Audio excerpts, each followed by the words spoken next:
Minha ideia é a seguinte. Quando eu estava fazendo o filme, eu pensava que todos nós éramos responsáveis por isso, que o sacrifício dele era por toda a humanidade. E se um dos filmes mais controversos já feitos não fosse apenas um filme visto de fora? A Paixão de Cristo parecia um risco criativo ousado. Um projeto independente rejeitado por quase todos os grandes estúdios de Hollywood. Mas nos bastidores, algo muito mais perturbador estava acontecendo. Não se tratava apenas de contar uma história. Isso era sobre algo que precisava ser contado, custasse o que custasse. Mel Gibson agora começou a falar abertamente sobre o que realmente aconteceu durante a produção do filme, e suas palavras estão levantando mais perguntas do que respostas.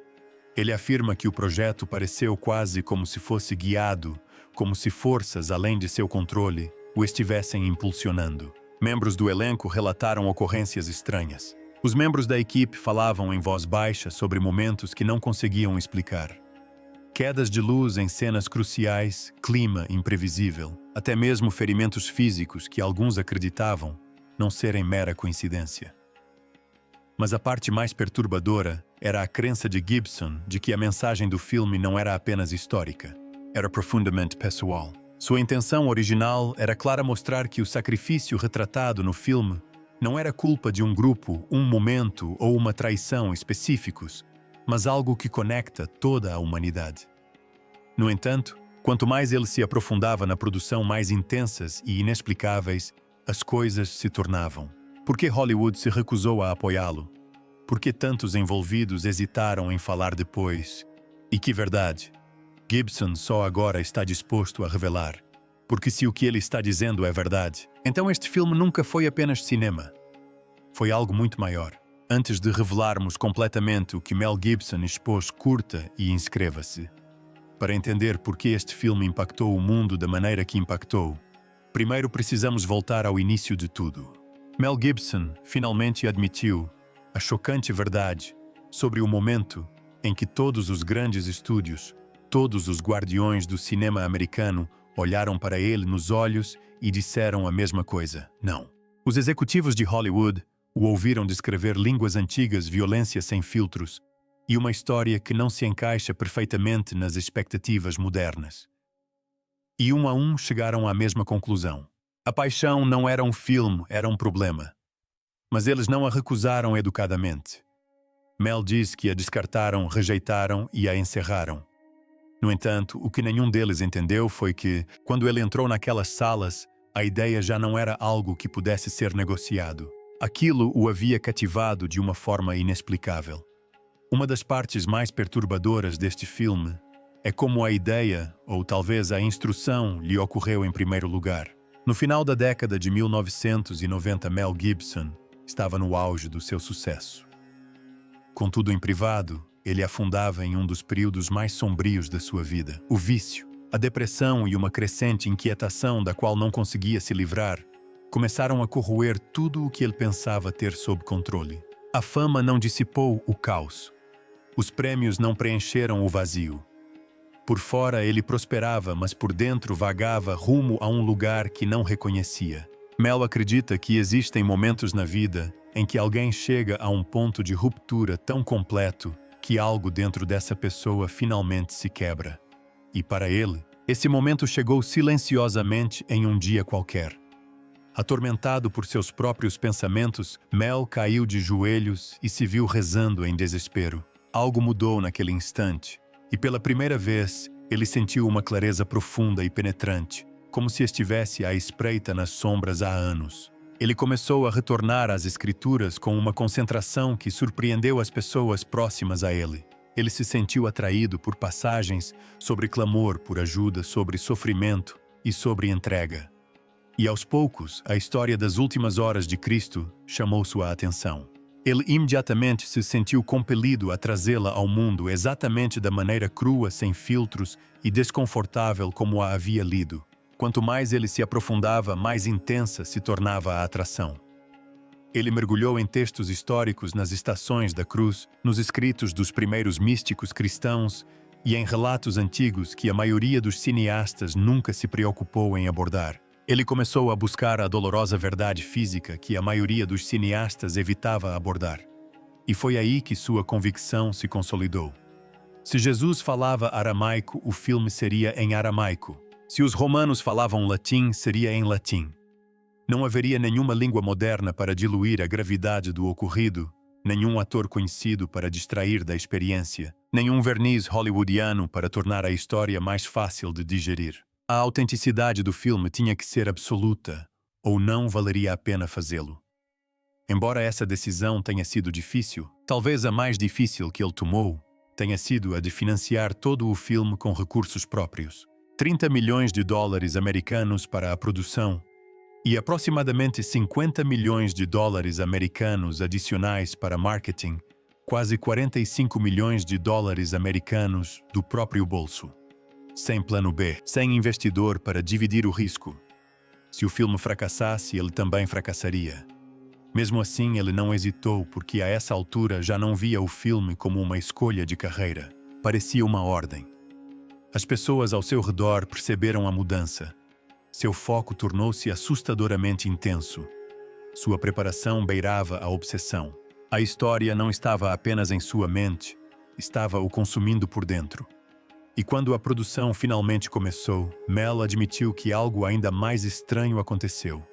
Havia uma atmosfera pesada, uma tensão que eles não conseguiam descrever. Alguns momentos naquele set de filmagem pareciam carregados de significado, quase como se outra presença estivesse ali com eles. Ninguém conseguia explicar, mas todos sentiam. Algo ou alguém havia seguido essa história para o mundo real. Aconteceram coisas estranhas no set. Mel conta que no momento em que as filmagens começaram em Matera, algo mudou de uma forma que ninguém na equipe conseguiu explicar direito. Ele já esperava uma filmagem difícil. É claro, devido ao terreno acidentado, ao material desafiador e às exigências físicas de recriar a Jerusalém antiga. Mas o que ele encontrou foi algo completamente diferente de tudo que já havia experimentado. Era uma pressão que fazia até mesmo os tripulantes mais experientes pararem e olharem ao redor, como se estivessem sendo observados por algo invisível. Alguns descreveram tonturas repentinas. Outros disseram que sentiram o estômago embrulhar sem aviso prévio. Alguns até admitiram sentir uma tristeza avassaladora que não conseguiam atribuir a nada que estivesse acontecendo ao seu redor. Lembre-se de que esses eram profissionais que já haviam trabalhado em dezenas de sets de filmagem e mesmo assim cochichavam entre si sobre uma presença para a qual não tinham vocabulário. O próprio Mel Gibson parecia carregar um fardo ainda mais pesado à medida que as cenas se intensificavam. Nos dias em que a violência da história, quando as cenas atingiam seu ápice, especialmente as que envolviam a flagelação, o peso da cruz e a crucificação, Mel se afastava silenciosamente. A princípio, os membros da equipe presumiram que ele precisava de espaço para dirigir ou ajustar o roteiro, mas não era isso. Ele estava orando às vezes até chorando. E sempre que ele retornava à intensidade de seu foco, parecia ainda maior, como se ele entendesse algo que os outros não conseguiam compreender. O ambiente ao redor não ajudava. O céu começou a mudar de maneiras que deixaram todos apreensivos. Manhãs claras davam lugar a ventos imprevisíveis. Ao meio-dia, cenas que começavam sob um sol constante eram subitamente interrompidas por nuvens escuras que se moviam sobre a colina como um aviso. Equipamentos eram derrubados. Tempestades de poeira surgiam do nada, açoitando os rostos da equipe e destruindo as barracas. Houve momentos em que o vento parava tão repentinamente que o silêncio parecia antinatural, como se o próprio ar estivesse prendendo a respiração. Ninguém queria dizer em voz alta, mas o tempo não se comportava mais como tempo. Comportava-se como algo que reagia. Mel admitiu que uma das partes mais perturbadoras do filme aconteceu durante uma das cenas da crucificação, quando Jim Caviezel foi posicionado no alto da cruz exposto na colina, exatamente como teria sido o local real da crucificação. Sem aviso prévio, um raio o atingiu. O som foi ensurdecedor. O cenário congelou e por um instante ninguém se mexeu. Jim não caiu, mas o choque atravessou seu corpo com tanta força que ele mordeu a língua e a bochecha. Mais tarde, ele revelaria que o ataque contribuiu para complicações a longo prazo que levaram a 2 cirurgias cardíacas, incluindo uma que exigiu a abertura do tórax. Foi um milagre ele ter sobrevivido. Mas os estranhos acontecimentos não terminaram aí. Mel conta que minutos depois, mal dando tempo para o choque passar, o assistente de direção, Gian Michelini, também foi atingido por um raio. Ele já havia sido atingido antes na mesma produção. Agora, aconteceu de novo. 2 raios atingiram o mesmo conjunto de equipamentos, atingindo o mesmo pequeno grupo de pessoas em questão de minutos. Estatísticos podem calcular as probabilidades. Meteorologistas podem explicar a instabilidade atmosférica. Mas as pessoas que estavam lá sabiam no fundo que não parecia algo aleatório. Infelizmente, o sofrimento de Jim Caviezel não terminou aí. Durante a cena da flagelação, os chicotes foram projetados para parar pouco antes de atingirem seu corpo. Mas em uma das tomadas, o ângulo da câmera falhou, deixando-o com um corte de 35 centímetros no torso. E não é só isso. Enquanto carregava a enorme cruz de madeira, ele escorregou e todo o peso deslocou completamente seu ombro. Na verdade, Mel acredita que os gritos ouvidos na versão final do filme não são atuação. São os sons reais de um homem em agonia física. Durante as cenas da crucificação, o vento frio penetrava sua roupa e expunha a pintura corporal, levando-o à hipotermia. Seus lábios ficaram azuis, sua respiração trêmula, mas de alguma forma ele continuou. Mel também notou alguns paralelos curiosos. As iniciais de Jim Caviezel, JC, refletiam o papel que ele interpretava. Ele tinha 33 anos durante as filmagens, a mesma idade tradicionalmente atribuída a Cristo na época de sua morte. Embora isso não significasse nada para alguns, Mel acredita que era preciso demais para ser ignorado. Mas essas experiências perturbadoras não se limitaram aos atores. Membros da equipe falaram sobre febres repentinas que iam e vinham sem explicação. Alguns relataram pesadelos que nunca haviam tido antes. Sonhos tão vívidos que acordavam tremendo. Outros descreveram um peso espiritual que não conseguiam expressar em palavras. Durante os ensaios, lágrimas silenciosas surgiam nos rostos de pessoas que normalmente se orgulhavam de sua distância emocional. Figurantes que não tinham nenhuma ligação pessoal com a fé se viram tremendo durante certas cenas sem entender o porquê. O que ninguém, incluindo Mel, esperava era que essas experiências estranhas não terminariam quando as câmeras parassem de gravar. As tempestades, os acidentes e os momentos inexplicáveis foram apenas o começo. Porque uma vez que o filme saiu daquele set e entrou em Hollywood, um tipo de estranheza completamente diferente começou a se desenrolar. Tempestade de fogo em Hollywood. Quando as filmagens finalmente terminaram e a poeira baixou em Matera, muitos no elenco e na equipe esperavam que a estranha energia em torno do projeto desaparecesse. Em vez disso, algo ainda mais volátil começou a se formar. Hollywood se preparava para um lançamento padrão com os circuitos de publicidade habituais e entrevistas no tapete vermelho. Mas Mel Gibson não tinha interesse em fazer as coisas à moda de Hollywood. Ele ignorou todo o sistema. Não houve aparições em programas de entrevistas noturnos, nem turnês promocionais, nem uma campanha midiática cuidadosamente planejada. Em vez disso, ele levou o filme diretamente ao único grupo que havia sido excluído das principais decisões dos estúdios por décadas, a igreja. O que se seguiu foi algo inédito na indústria do entretenimento. Exibições privadas foram realizadas em porões de igrejas, salas de conferência e centros religiosos por todo o país. Pastores tiveram acesso antecipado. Sermões começaram a fazer referência ao filme meses antes de seu lançamento. Líderes cristãos encorajaram suas congregações a se prepararem para o que descreveram como uma das representações mais impactantes de Jesus já criadas. De repente, a paixão de Cristo se tornou um movimento. Igrejas reservaram cinemas inteiros. Ônibus foram organizados para levar congregações inteiras às exibições. Comunidades religiosas transformaram o filme em um evento, um encontro, quase uma peregrinação. Hollywood assistiu a tudo isso com uma mistura de confusão, irritação e fascínio, porque nada parecido jamais havia acontecido antes. Em 25 de fevereiro de 2004, dia da estreia, o filme explodiu nas bilheterias, arrecadando $23 milhões americanos em um único dia. Números geralmente reservados para grandes franquias, não para dramas religiosos legendados e financiados de forma independente. Ao final do primeiro fim de semana, o total havia disparado para 83 milhões de dólares americanos. Os analistas que haviam zombado das perspectivas do filme de repente se calaram.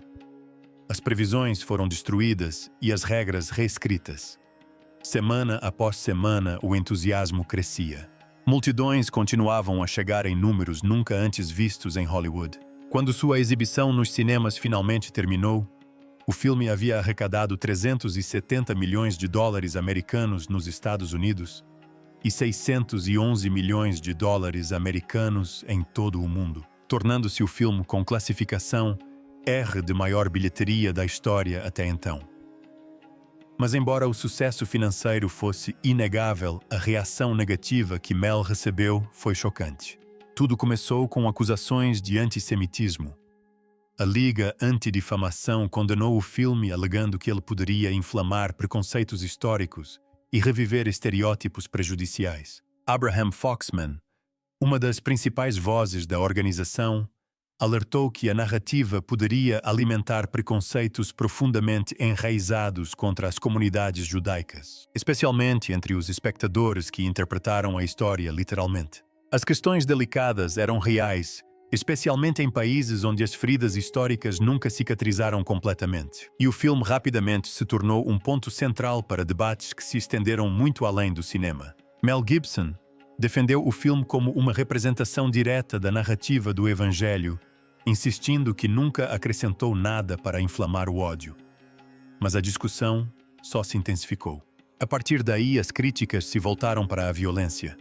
Muitos críticos não apenas se sentiram desconfortáveis com ela, mas ficaram horrorizados. Alguns a consideraram o filme mais violento já feito.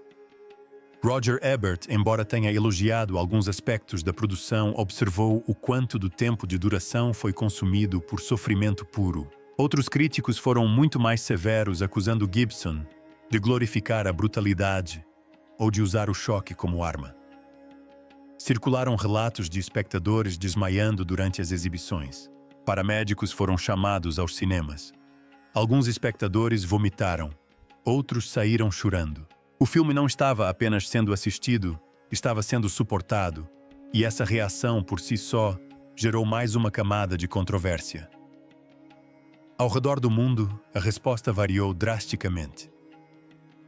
No México, Itália, Polônia e Brasil, o filme foi acolhido de braços abertos, tornando-se um fenômeno cultural.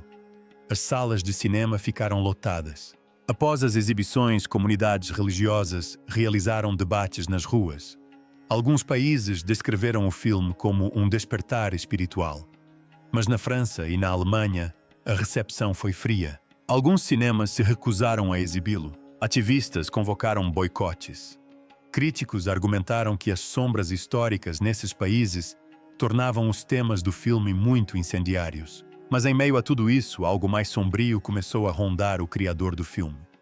Repórteres investigaram a vida pessoal de Mel Gibson com uma voracidade quase predatória. Declarações controversas de seu pai ressurgiram. Entrevistas antigas foram reexaminadas, distorcidas e amplificadas. Comentaristas questionaram os motivos de Gibson, suas crenças e seu passado. Quanto mais o filme fazia sucesso, mais intenso se tornava o escrutínio. Não importava se as pessoas amavam ou odiavam o filme. Todos pareciam ter uma teoria sobre Mel Gibson. Foi aí que os verdadeiros problemas começaram, porque as pessoas que fizeram a paixão de Cristo não deixaram essa experiência inalterada. O que aconteceu durante as filmagens os acompanhou em suas vidas, remodelando futuros, encerrando carreiras, dando início a jornadas espirituais e deixando marcas invisíveis sobre as quais muitos deles ainda se recusam a falar mesmo agora. As vidas mudaram para sempre. Mel Gibson admitiu que a paixão de Cristo mudou completamente sua vida para sempre. Para quem via de fora, o lançamento deste filme parecia o auge de sua carreira. No entanto, o que se seguiu foi nada menos que um colapso. 2 anos após o sucesso estrondoso do filme, ele foi preso por dirigir embriagado. E o mundo ouviu o agora infame discurso antissemita que destruiu instantaneamente a boa vontade que havia conquistado. O escândalo foi implacável. Os tabloides explodiram. Entrevistas antigas foram desenterradas. Suas ligações telefônicas privadas vazaram. Seu nome virou piada em programas de entrevistas noturnos e Hollywood se distanciou dele com uma velocidade que parecia quase coordenada. Algumas pessoas sussurravam que ele havia destruído seu próprio legado. Mas havia outros que acreditavam piamente que ele havia pago algum tipo de preço espiritual por fazer o filme. Como se contar a história que ele acreditava ter sido chamado a contar tivesse aberto uma porta que jamais poderia ser fechada novamente. Ao longo dos anos, Mel insinuou com cuidado e cautela que a avalanche de críticas que enfrentou não lhe pareceu totalmente natural. Em entrevistas, ele tangenciou o assunto nunca mencionando nada diretamente, mas sugerindo que a força por trás da reação negativa ia além do frenesi dos tabloides. Mesmo assim, em meio a tudo isso, ele nunca abandonou a história. Continuou trabalhando na sequência de forma silenciosa e obsessiva, moldando-a, em particular, como um homem que lida com algo que não tem certeza se pode segurar com segurança, mas do qual também não consegue se afastar. Mas Mel não foi a única afetada. Jim Caviezel, o homem que carregou o peso físico e emocional de interpretar Jesus, se viu lutando contra algo estranho. Antes de A Paixão de Cristo, sua carreira estava em franca ascensão. Ele era respeitado, requisitado e um rosto familiar em filmes sérios. Mas depois de A Paixão de Cristo, tudo congelou. Papéis que deveriam ser seus simplesmente desapareceram. Os estúdios se afastaram. Diretores supostamente pararam de ligar para ele e rumores circularam de que ele havia sido discretamente colocado na lista negra por interpretar o papel mais controverso do cinema moderno. Alguns diziam que ele era muito franco sobre sua fé. Outros diziam que Hollywood não queria lidar com a tempestade que se seguiu. E assim, sua carreira estagnou tão abruptamente que até ele admitiu que algo estava errado. Mas o curioso é que Jim não se escondeu de nada disso. Ele se aprofundou ainda mais em sua fé. Ele aceitou papéis que correspondiam às suas convicções e falou publicamente sobre como o filme mudou sua vida. O restante do elenco e da equipe também tinha suas próprias histórias, embora muitas delas ainda estejam guardadas em segredo. Pessoas que chegaram ao set indiferentes à fé se viram lendo a Bíblia entre as filmagens. Membros da equipe pediram batismos enquanto as filmagens ainda estavam em andamento. Uma das transformações mais impressionantes foi a de Luca Lionello, o ator italiano que interpretou Judas, um autoproclamado ateu, durante anos. Segundo relatos, ele se converteu ao cristianismo após a experiência no set de filmagem, revelando que seu papel havia despertado algo nele que estava adormecido por toda a vida. Mas a parte mais perturbadora foi o silêncio que se intensificou com o tempo. Muitos atores com papéis pequenos, como os soldados romanos, os habitantes da cidade e os figurantes, recusaram pedidos de entrevista durante décadas. Membros da equipe também se recusaram a revisitar a produção. Jornalistas que tentaram obter relatos dos bastidores frequentemente se deparavam com o mesmo obstáculo.